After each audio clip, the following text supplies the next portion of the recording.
जेथे समचरण समदृष्टी विठेवरी साजिरी तेथे माझी हरी वृत्ती राहो. ऐका, कारण वृत्ती कशाला म्हणावं आणि अंतकरण कशाला म्हणावं आपले माऊली सांगायचे. अंतकरण म्हणजे मन, बुद्धी, चित्त आणि अहंकार, याला अंतकरण म्हणतात. आणि वृत्ती कशाला म्हणावं ऐका, हेच अंतकरण इंद्रियाच्या द्वारे बाहेर प्रसरण पावतं आणि त्या ठिकाणी पदार्थ रूप होतं. ही माईक आहे, हा मृदंग आहे, हे सर्व बसलेले आहेत, हे स्पीकरवाले आहेत. हे कशावरून कळतं लक्षात ठेवा. वस्तू पाहिल्यावर वस्तूचं ज्ञान होत नाही. अंतकरणातली वृत्ती वस्तुरूप झाली पाहिजे, त्यावेळी ज्ञान होतं. लक्षात ठेवा. एखादी वस्तू पाहिली म्हणून आपल्याला ज्ञान होतं असं नाही. सर्वांचा अनुभव असा आहे, काहीतरी गडबडीचं काम असावं, शेतात जायचं असावं गडबडीनं, बरं का. पूर्वीचा काळ माता मौलीला भोजन करण्यासाठी उशीर झालेला असावा, मालक कडक असावे, कडक, बरं का.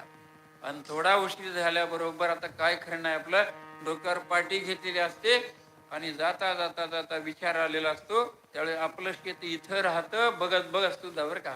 गोठा बघितला जातो, गायी बघितल्या जातात, पण ती लक्षात येत नाही. पुढे काही अंतर गेल्यावर मग वृत्ती जागेवर येते आणि मग लक्षात, अरे बापरे, आपलं घर तर मागच राहिलं, आपलं शेत मागं राहिलं. असंही होतं ना, शेत असं होतं, घरी सुद्धा असं होतं. आपलं घरी इथं राहतं, आपण पुढे जातो. कशामुळे? वस्तू पाहिल्यावर वस्तूचं ज्ञान होत नाही. वस्तू जोपर्यंत अंतकरणातली वृत्ती शब्दरूप पदार्थ रूप होत नाही, तोपर्यंत वस्तूचं ज्ञान होत नाही. शास्त्र आहे, एखादा शब्द आहे, अंतकरणातली वृत्ती कर्णेंद्रियाच्या द्वारे बाहेर प्रसरण पावली पाहिजे आणि शब्दरूप झाली पाहिजे. आपल्याला अनेकाला अनुभव आहे. काय? ऐका, दोन माणसाशी बोलत होते. बोलता बोलता तिसरा मनुष्य आला. त्याने सांगितलं राम राम, प्रत्युत्तरच नाही. दोनदा राम राम, प्रत्युत्तर नाही. तीनदा राम राम, प्रत्युत्तर नाही. चौथ्या वेळेला असं हलवलं, राम राम, म्हणजे राम राम. हो, मी 3 वेळा राम राम केला. ते सांगतात मी ऐकलंच नाही. ऐकलं नाही का? वृत्ती शब्दरूप झाली नाही. तर वृत्ती शब्दरूप जोपर्यंत होत नाही तोपर्यंत शब्दाचं ज्ञान होत नाही. कीर्तनात जरी बसलं आणि चित्त घरी असलं तर आम्ही काय सांगितलं हे सुद्धा कळत नाही. बरोबर आहे ना? वृत्तीचं विशेषत्व आहे. म्हणून हे भगवान पांडुरंग परमात्मा, आमच्या अंतकरणातली वृत्ती जी आहे पदार्थ रूप झाली पाहिजे, ब्रह्मरूप झाली पाहिजे. यासाठी त्या वृत्तीला काय कर, तेथे माझी हरी वृत्ती राहो. आणि हरी संबोधन वाचक नाम दिलंय. तुझं नाव हरी आहे, हरण करणार आहे, चित्ताचं हरण कर. हरिने माझे हरिले चित्त भारवित्त विसरले, आता कैसी जाऊ घरा, नोहे बरा लौकिक.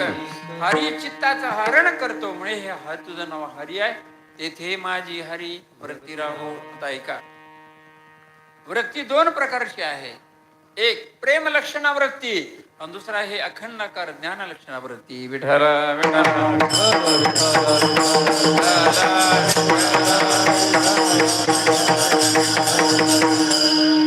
हे सगळं माझ्या माऊलीनं बाळकडू पाजलेलं आहे, बरं का. त्यांचा एक एक शब्द माझ्या हृदयामध्ये समाविष्ट करून ठेवला. ऐकलं की सोडायचंच नाही. कोणती साधना असो, कोणतंही असो, कीर्तन असो, काय, एकदा का मुखातून शब्द प्रकट झाला की हृदयामध्ये साठवला. लक्षात ठेवा, असं आहे. म्हणून हे वृत्तीचे 2 प्रकार आहेत. एक प्रेम लक्षणा वृत्ती आहे आणि एक ज्ञान लक्षण अखंडाकार ज्ञान लक्षण वृत्ती आहे. प्रेम लक्षणा वृत्तीने भक्ती कशाला म्हणावं लक्षात ठेवा. नुसती साधना करणं, देवाची पूजा करण्याला भक्ती म्हणत नाहीत. त्या साधनेमध्ये प्रेम असायला पाहिजे. प्रेमाविन भजन नाकाविन मोती अर्थाविन पोती वाचून काय. प्रेमाशिवाय भजन नाही, प्रेमाशिवाय भक्ती नाही. लक्षात ठेवा. म्हणून यासाठी महाराज सांगतात, प्रेमला लक्षणा वृत्तीने सगुणाची उपासना करता येते आणि अखंडकार ज्ञान लक्षणा वृत्तीने अनंत जन्माच्या अज्ञानाची निवृत्ती होऊन निर्गुणाचं ज्ञान होतं. निर्गुण परमात्म्याचं ज्ञान आणि सगुणाची भक्ती दोन्ही गोष्टी आवश्यक आहेत. सगुणाची भक्ती करत असताना जो परमात्मा निर्गुण आहे त्या निर्गुणाचं सुद्धा ज्ञान होणं आवश्यक आहे. म्हणून अखंडाकार ज्ञान लक्षणावरती निर्गुणाचं ज्ञान होतं आणि प्रेम लक्षणावरती देवाची भक्ती होते. यासाठी हे देवा, आमच्या 2 वृत्ती तुझ्या चरण कमलापाशी स्थिर ठेवते. इथे माझी हरी वृत्ती राहो. आता इकडे लक्ष द्या.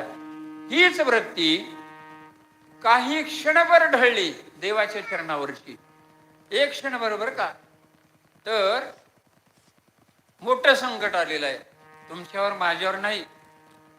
विश्वाचा मालक भगवान प्रभू रामचंद्र आणि प्रभू रामचंद्र सीता मैया यांचं मी थोडं चरित्र सांगता. का प्रभू